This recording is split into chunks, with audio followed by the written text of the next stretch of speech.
brilliant. Thank you.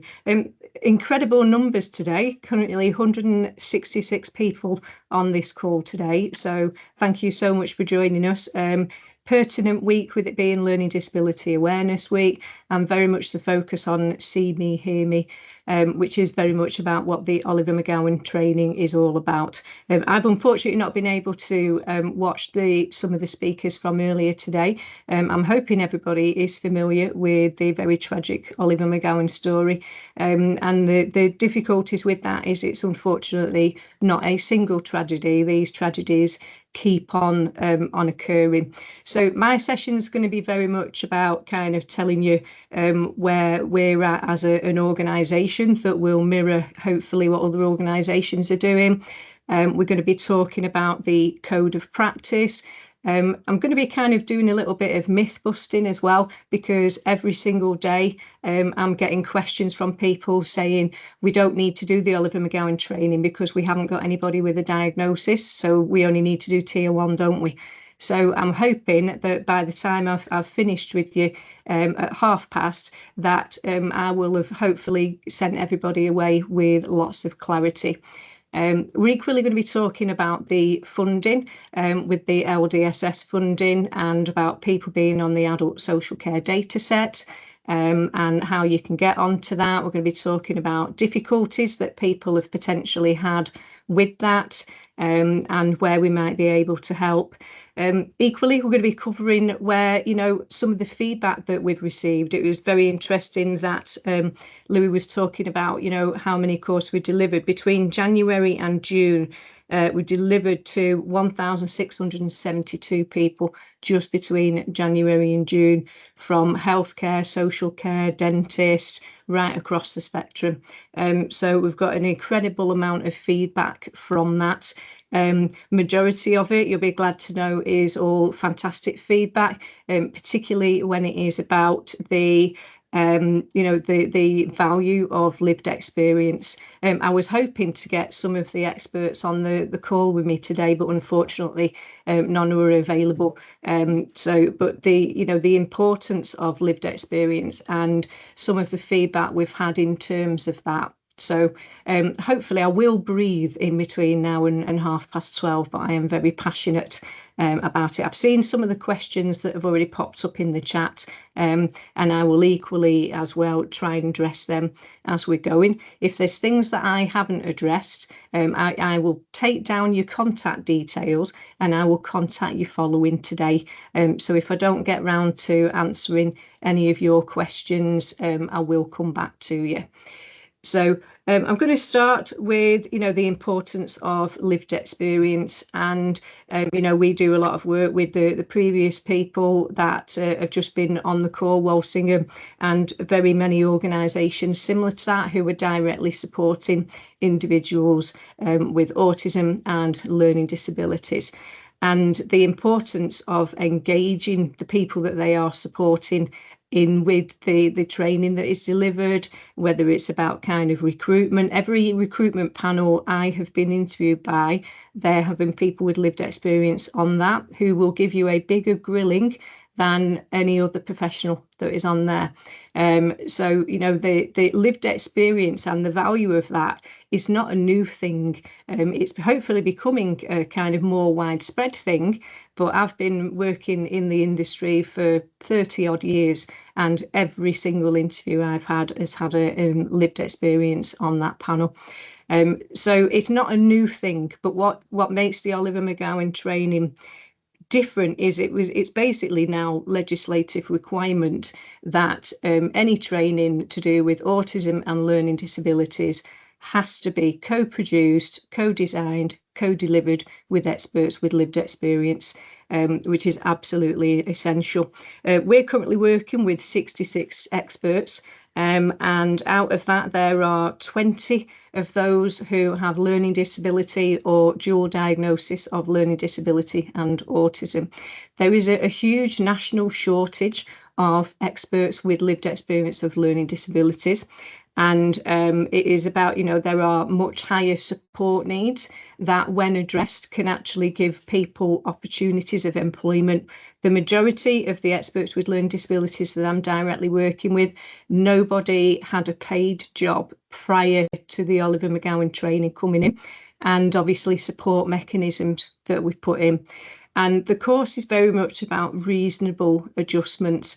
And so every time I meet an expert, I will ask them, what reasonable adjustments can we put in place for you to make you feel more comfortable and more supported?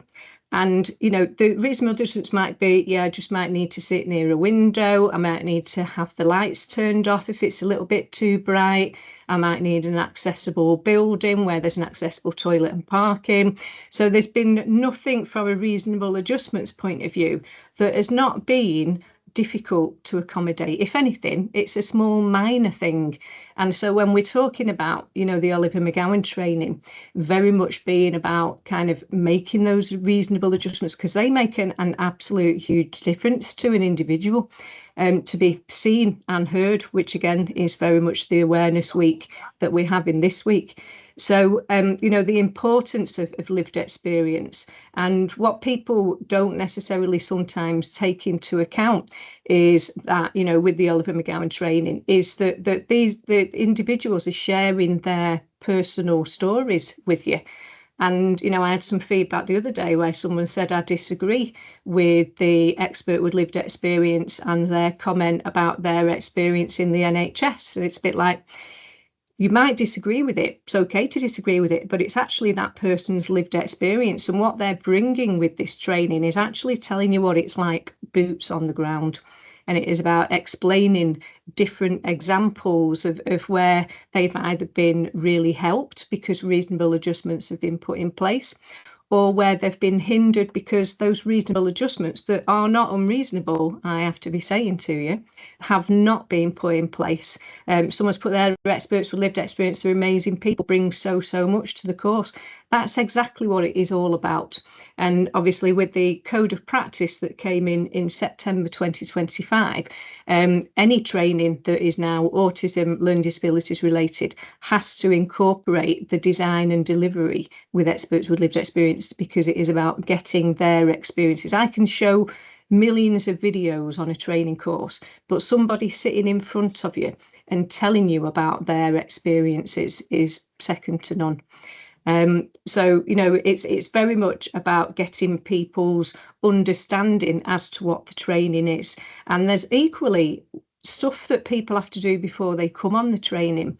There's the 90-minute e-learning that is tier 1, part 1, that everybody has to be doing, regardless of whether they are doing the tier 1, part 2 or the tier 2, part 2. Everybody has to do the e-learning, and it is very evident when people come on the training and they haven't done the e-learning. I had some feedback just this morning, somebody saying, we thought we'd be learning more about Oliver's story. Well, actually, you should have done that in the 90-minute e-learning, but also we send you out pre-course material that every single person has to read. So by the time they're coming on the training, they should fully be aware of what happened to Oliver, the lessons learned, the journey that Paula McGowan has been on, and why the training is important. So I would be saying out there, if there's any providers that are on here today, it is a prerequisite that your staff have completed the e-learning prior to coming on the training, because we can tell very quickly. Because one of the first exercises is, what can you remember about Oliver's story? What lessons were there? What went wrong with that? So if somebody's coming on that and they haven't had that information before it, then they're not doing what they're supposed to do. So it's very clear in the guidelines in terms of e-learning first, and then obviously they come on the training. So it is very much in line with the code of practice that there are 4 standards of, and I'm just going to kind of briefly go into them with you. Bear with me 2 seconds. I've got about 1 million pieces of paper. While I'm looking for my piece of paper, I'm just going to read out. Someone's put, I absolutely advocate every bit of Oliver McGowan is similar, of course, but autism is not a learning disability. It blurs those lines too much for wider understanding. people with learning disabilities experience some of the starkest health inequalities in society, including significantly reduced life expectancy and poorer access to healthcare. Whilst autism deserves attention in its own right, I think we must be careful learning disability does not become overshadowed within wider conversations about neurodiversity. 100% agree with you, Laurie. 100% agree with you. And it's kind of, I know this is about learning disability conference. A lot of people have a dual diagnosis where they have learning disability as well as autism. And so, the training is about the training has very clear differences. In the morning, it's the learning disability section that is co-delivered by expert with learning disabilities. And in the afternoon, it is a completely separate expert who comes in and does the autism section. So we do make it abundantly clear about the differences in terms of that.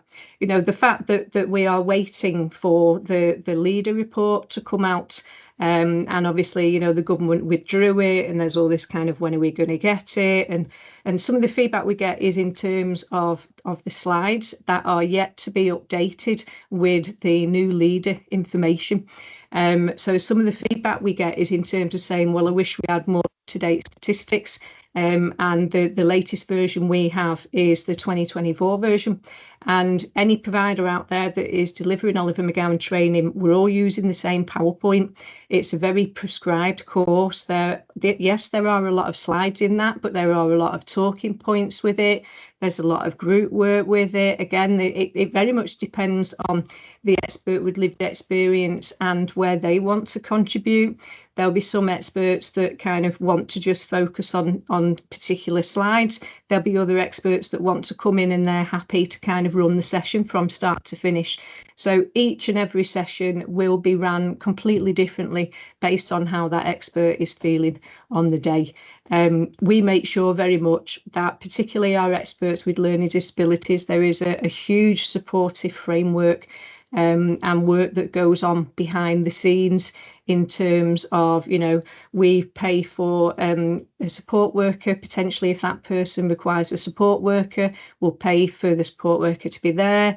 There's kind of hotel costs that we might be paying for, and equally we make sure that the learning disability expert doesn't pick up the tab of the support worker. We do that. So equally in terms of getting the person from A to B, assisting them with transport, making sure they meet the facilitator prior to the training.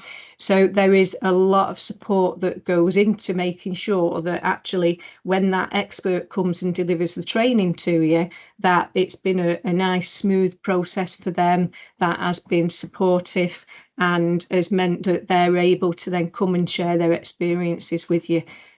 Going back to my earlier point before, again, talking about the majority of people that I've spoke to have not worked in paid employment before. They've not had the opportunity, but just putting in that little bit of support, and it could be that, somebody just needs help getting from A to B, something like that is very much around, what does that individual person need? So when we're talking about reasonable adjustments, they are not unreasonable. They're things that are just there to make people feel more comfortable and more safe and more supported. So I'm hoping that has answered your question a little bit, Laurie, there. I'm just going to go back to Michael's question, just so you don't think that I'm ignoring your question in terms of the questions about the variance in cost of training. Yeah, there is a huge disparity in training costs nationwide. And, obviously we did a lot of research prior to launching this in terms of a price point. You've referred to the LDSS funding route there. So where people, if they're procuring training in, so they're getting a training provider in, they can claim back if they're on the adult social care data set, which we'll talk about in a little minute. They can claim back LDSS funding for £90 per person who is attending that training course. So because of that, there are other training providers out there that will be charging you £90 a person in order for you to kind of then claim that back. I completely take your point in terms of the ICB element. almost, if not depleted. I think there was, certainly in the first couple of years, it was all ring fence money for the ICBs and the NHS, and obviously the LDSS funding is predominantly for social care. I don't make the rules in terms of where the funding comes from. What I do very much is try and guide people through to how they get onto the adult social care data set and the benefits of that. I'm not affiliated to them. I just think it's if it is costly training, so if you can get that money claimed back for the training, at least it's going to compensate for having to take your staff off the floor and then making sure that there is staff then replacing them. So it's obviously not going to cover all of the cost of what's there. There's lots of hidden costs in terms of that, but you can claim back for the training, but you have to be on the adult care data set. What I will do for you in the chat is I will just put a link for you. So if you're not on the data set, or you don't know very much about it, or you're not sure, then I will put that link in there. There is a really good video in there as well from them that tells you about the benefits of being on the adult social care data set. The purpose of that is so the government can make changes to policy based on the demographics of the adult social care workforce ultimately. So in terms of you giving over information about, staff role, kind of ethnicity, different things like that, it's so they can look at what's happening nationwide from a social care perspective in the workforce. But you do get access to LDSS funding in terms of that. And that is about making sure then that you can claim, but you have to be on the data set to do that. So if you have not yet done that, then have a look at that link. It does give you information on there. You create an account. There's a phone number for Skills for Care. There's an email for them. They're really helpful and supportive as well. I will say I have had a kind of different communications with them, and they do send out a lot of guidance in terms of what information they need from you, and equally they'll organise a support call with you as well. So that is your first step. For putting your information on there, and then the second step is then looking at where you're going to get your training from. So yeah, there is a huge disparity. Going back to Michael's question, we kind of sit, I would say, middle to lower end. Because we kind of looked at our costs and some courses when we're then paying for accommodation for the expert with lived experience, we're paying for the accommodation for their support worker, we might also be paying for accommodation for the autism expert, they may also have a support worker, and then we might be paying for the facilitator's accommodation. So potentially, worst case scenario, we could be paying for 5 people's accommodation in terms of that. So on some courses, as an organisation, we're not making money from it. Okay. And so I think that's where it comes down to, where organisations, it would be much easier if everybody was, if it was said, this is how much it is, and it doesn't matter where in the UK you are, this is what you're paying for it. That would be really helpful. But we haven't been given that information. So it's good to shop around and for asking for people's cost prices and things. So I hope that's answered your question a little bit in terms of that. Michael, I don't agree that there's people that are massively profiting from this. We've got to cover costs at the same time. We are running a business, but at the same time, it is not profit making. It is about making sure this training is being cascaded to everybody who needs it. So I'm hoping that kind of answers anybody's queries that they might have in terms of how do they get access to the learning development funding. You have to be on the adult social care data set before you do that. You don't have to wait to have your training done before you're on that. It can be done at the same time. You can claim back 3 months, if you will. So you could have your training now and then be getting your staff information on the data set before you put your claim in September, whatever it happens to be. So we have a lot of people that are kind of go, oh yeah, we want the training, but we're just going to put stuff on the data set first. Well, you don't need to wait till you've done that, because you can claim that back anyway. So people don't need to kind of delay in terms of putting information on the data sets. In terms of, so again, if anybody is not familiar with the Oliver McGowan training, there is tier 1, tier 2, and that is linked to the core capabilities framework for learning disabilities and the core capabilities framework for autism. Okay, so tier 1, awareness, general awareness, and there's 2 parts to tier 1, 2 parts for tier 2. So tier 1, part 1, e-learning, 90 minutes, everybody does it. It's free e-learning.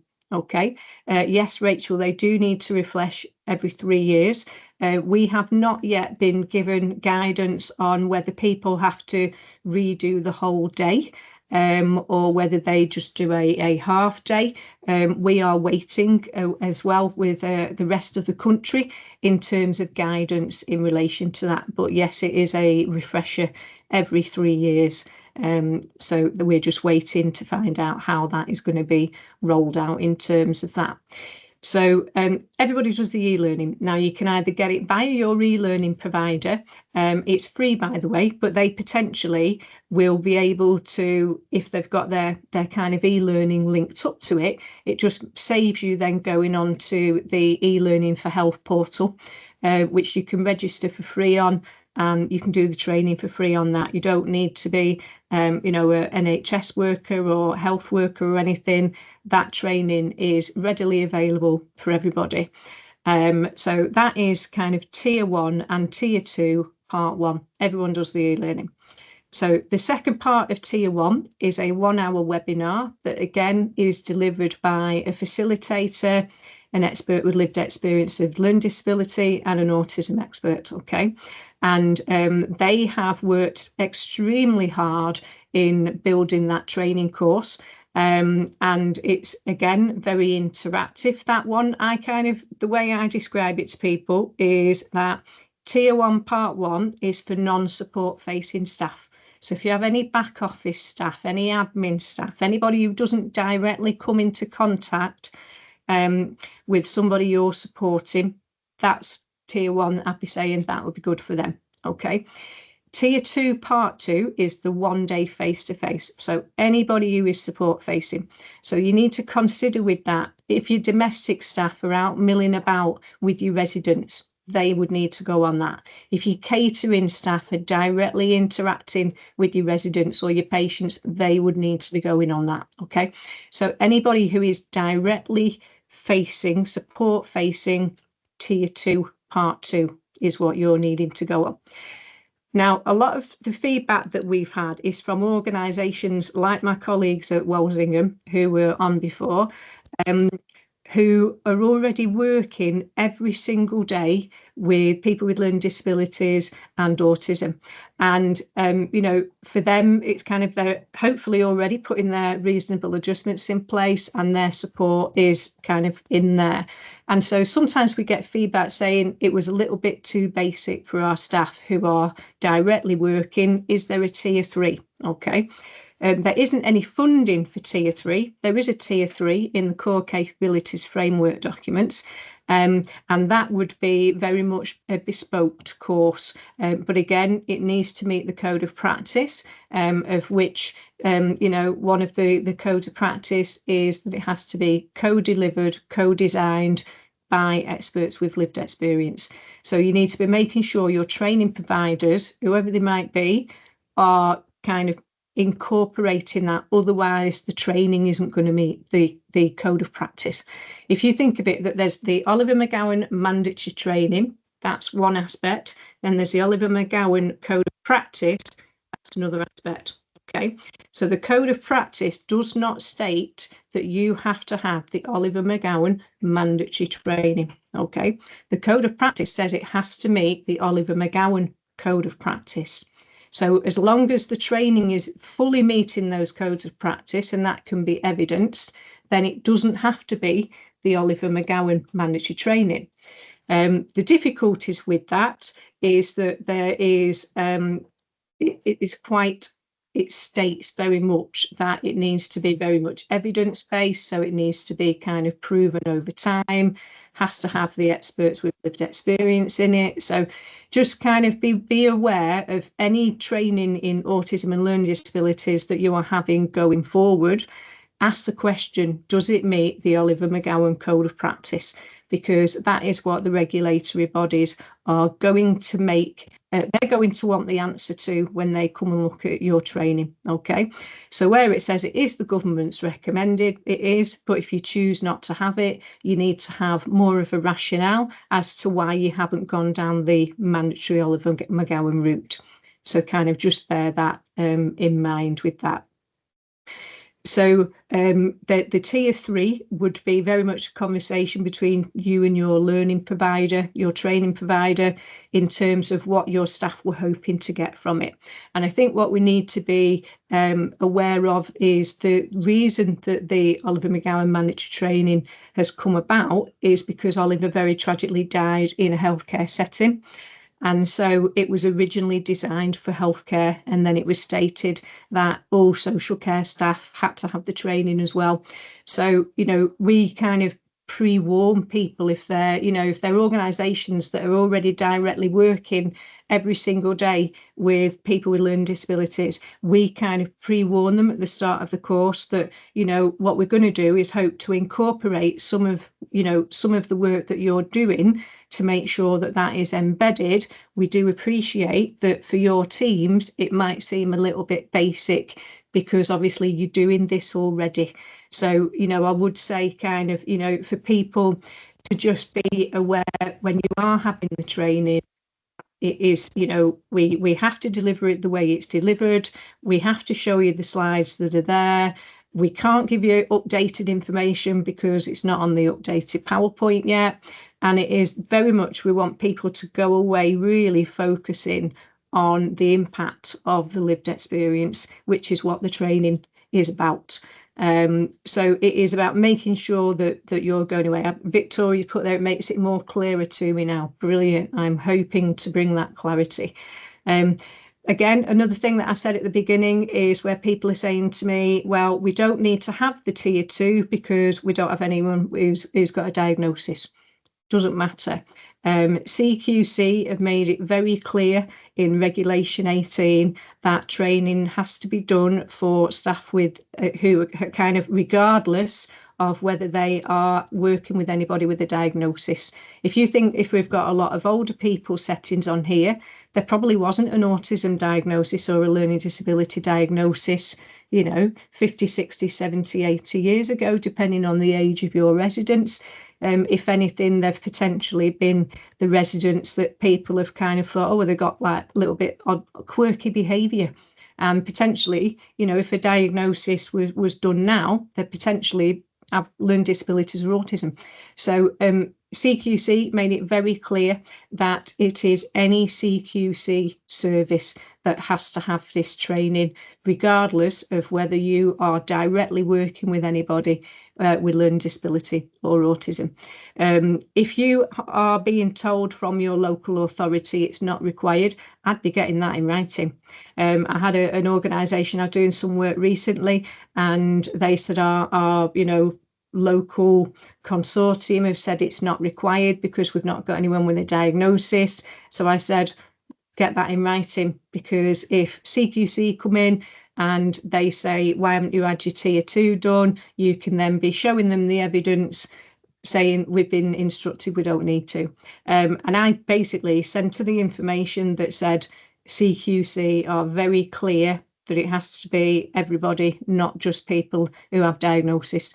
So I think it's a case of people making sure all their ducks are in a row, really, because they're going to want to know what action plan have you got, you know, in terms of how many staff have you got through your e-learning, you know, have you spoken to a training provider about, you know, the tier 2, the tier 1, if that's required.